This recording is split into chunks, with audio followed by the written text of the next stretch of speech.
अगर कोई होटल का कमरा 20 सालों से खाली हो और हर गेस्ट जो वहां रुका हो अगली सुबह जिंदा बाहर ना आया हो, तो क्या आप उस कमरे में रात बिताने की हिम्मत करेंगे? शिमला की ठंडी हवाओं में एक होटल है, पुराना, शांत, और उसी होटल में है रूम नंबर 401, जैसे लोग कहते हैं मौत का कमरा। ये घटना है साल 2003 की। शिमला के एक मशहूर हिल साइड होटल में रूम 401 हमेशा से बाकी कमरों से अलग रहा। ना वहां स्टाफ देर तक टिकता था, ना हाउसकीपिंग अंदर जाती थी। होटल के रजिस्टर में 401 के आगे अक्सर सिर्फ एक शब्द लिखा मिलता था, ब्लॉक्ड। लेकिन रीजन कभी किसी गेस्ट को नहीं बताया गया। 2003 में दिल्ली से आई थी एक अकेली महिला tourist, Neha Verma. Hotel full था। मैनेजर ने मजबूरी में रूम 401 अलॉट कर दिया। रात करीब 2:17 रिसेप्शन पर फोन आया।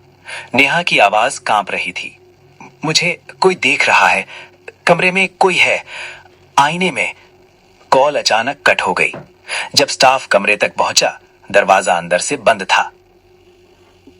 दरवाजा तोड़ा गया। नेहा जमीन पर पड़ी थी, आंखें खुली हुई, लेकिन सांस नहीं। पोस्टमार्टम रिपोर्ट में लिखा था, heart failure due to extreme fear. कोई चोट नहीं, कोई स्ट्रगल नहीं, लेकिन आईने पर एक अजीब चीज लिखी मिली, इट वॉज मी। किसने लिखा, कब लिखा, कोई नहीं जानता। पुलिस इन्वेस्टिगेशन में एक पुराना केस सामने आया। 1987 में इसी रूम 401 में एक यंग लड़की ने सुसाइड किया था। नाम था अनन्या, जो इसी होटल में रिसेप्शनिस्ट थी। कहते हैं होटल ओनर ने उसके साथ क्राइम किया और मामला दबा दिया गया। अनन्या की मौत के बाद रूम 401 से जुड़ी घटनाएं शुरू हो गई।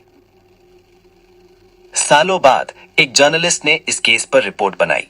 जब उसने होटल ओनर का इंटरव्यू लिया तो एक शॉकिंग बात सामने आई। जिस ओनर पर अनन्या के साथ क्राइम का शक था, वही इंसान आज भी उसी होटल में रहता था और उसका कमरा नंबर था 401। रूम 401 कभी हॉन्टेड नहीं था, वो बस एक गवाह था हर उस अपराध का जो वहां किया गया और कभी सजा नहीं मिली। मैं फिर मिलूंगा एक और सच्ची, डरावनी और रहस्यमयी कहानी के साथ। तब तक याद रखिए, हर कहानी का एक अंधेरा सच होता है।